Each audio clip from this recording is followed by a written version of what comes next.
دکتۆر ئەم کاتتان باش پێم خۆشە پێم وایە گوێتان لەو زانیاریە نەبوو دەربارەی تانەلێدان لە بڵێن یاسای بودجە دوای پەسەندکردنی ئەم تانەلێدانە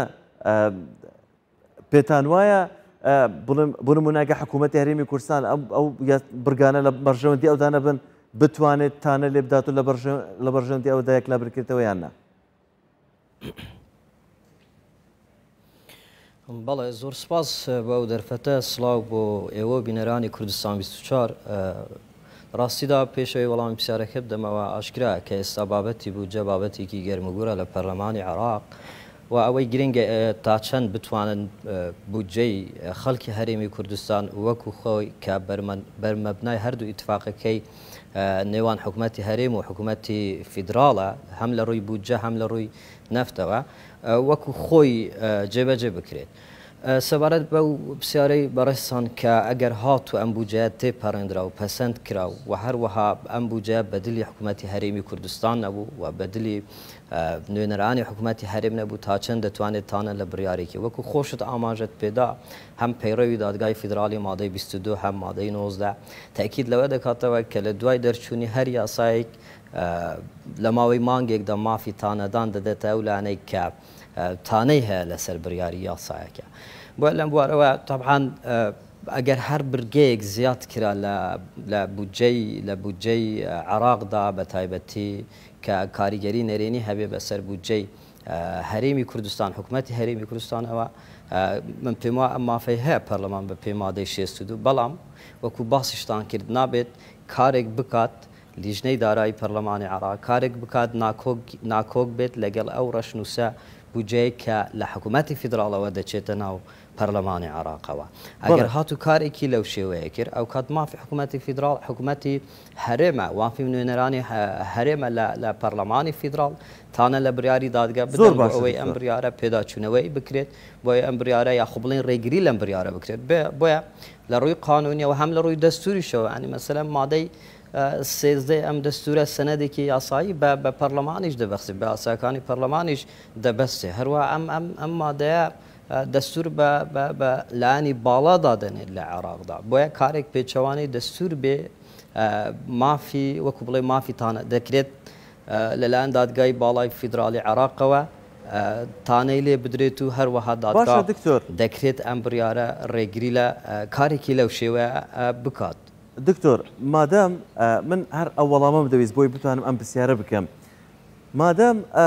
لایەنەکان هەوەی ناڕازیە تەمام بڵێن پێشتر ڕێککەوتنێک کراوە لە نێوان حکوومەتی هەرێمی کوردستان و حکوومەتی فیدراڵی و بڵێن لایەنە سیاسەکان بۆی هەر ئەمەش کراوە بە کارنامەی ئەم پڕۆژەیاسە بۆ پەرلەمان چووە لە ئەگەری پەسەندکردنی بڵێن کە پێچەوانەی ڕێککەوتنەکە بێتن حکوومەتی هەرێمی کوردستان دەتوانێت تانە لێ بداتن لە دادگای فیدراڵی ئەم شەڕی ئێستا لە پەرلەمان دەکرێتن ئەوە دەگەێنێتن کە نانەوێت بچن بۆ تانە لێدانەکە لەبەرەوەی سیقەیان بە دادگای فیدراڵی نییە یان دەیانەوێت لە ئێستا شتەکان یەکلای بکەنەوە. بەڵێ ئەوەلەن بۆ ئەوەی هەر بابەتێک بەهایەکی یاسایی هەبێ ئەبێ پێشینە ئیتفاقێکی سیاسی هەبێ واتە بۆ نمونە ئەگەر سەیری ڕێککەوتنەکان بکەن تەنانەت ڕێککەوتنە نێودەوڵەتیەکانیش بۆ ئەوەی بەهای یاساییان لە ناو سیستەمی ناوخۆی وڵاتاندا هەبێ ئەبێ پێشتر ڕێککەوتنێکی سیاسی هەبێ ئەو ڕێککەوتنەی یاخۆ ڕێککەوتنێک بەرمەبنای ئەو بەها یاساییە بێ لەسەر بابەتەکە ئەو ڕێککەوتنەی کە ئەو ڕێککەوتنەکانی نێوان حکوومەتی فیدراڵ و هەروە حکوومەتی هەرێمی کوردستان بە تایبەتی ئەوەی لە 4 نیسانی ساڵی ئەم ساڵە کرا بەرمەبدای ئەم ڕێککەوتنە بوو کە بەرمەبدای ئەو بودجەیە بوو بەرمەبدای ئەو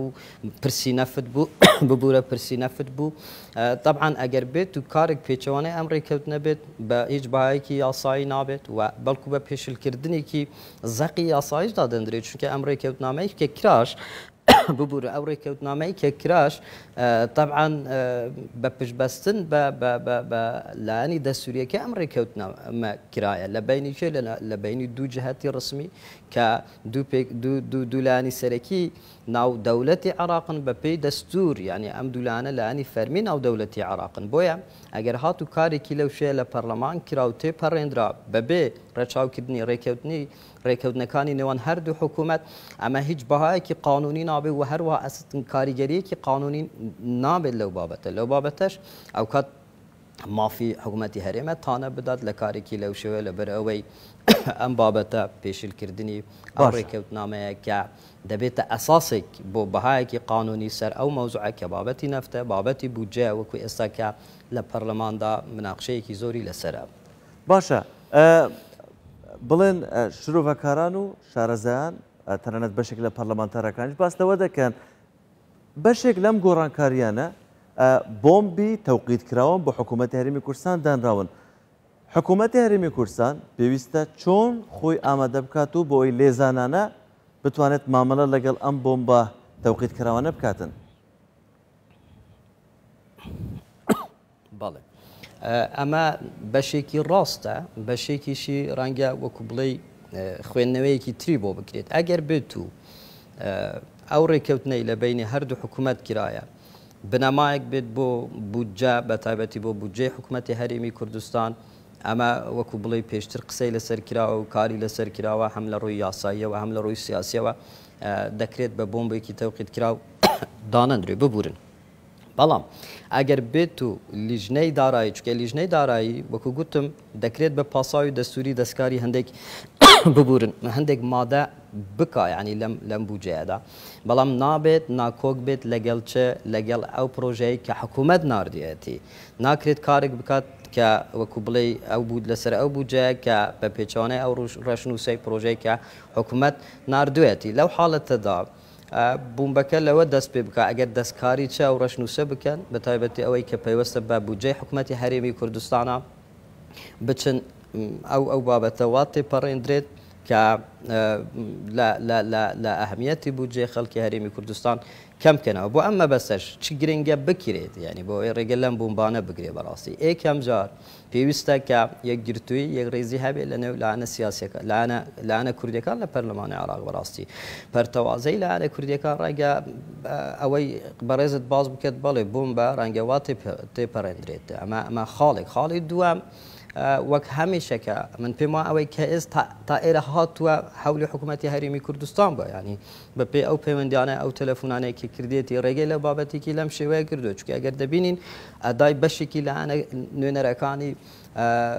هەرێمی کوردستان لە بەغدا ئەدایەکی لاوازە ینی من ئەدایەکی یەکگرتووی نابینم لەسەر ئەو بابەتە چونکە ئەگەر ئەم ئەدا یەکگرتووە نەبێ بەڵێ ئەبێتە بۆمبێک ڕەنگە مافەکان یەکو بڵێ بودجەی هەرێمی کوردستان کێشەی بۆ دروست بکەن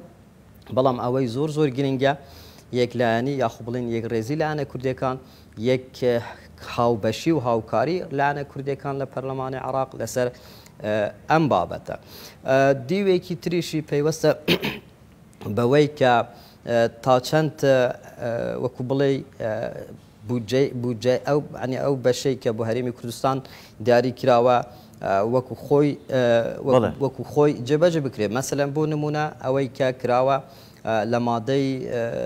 چواردە بە تایبەتی بڕگەی حاف لابردنی ئەو تێکسڵێن ئەو دێرەی کە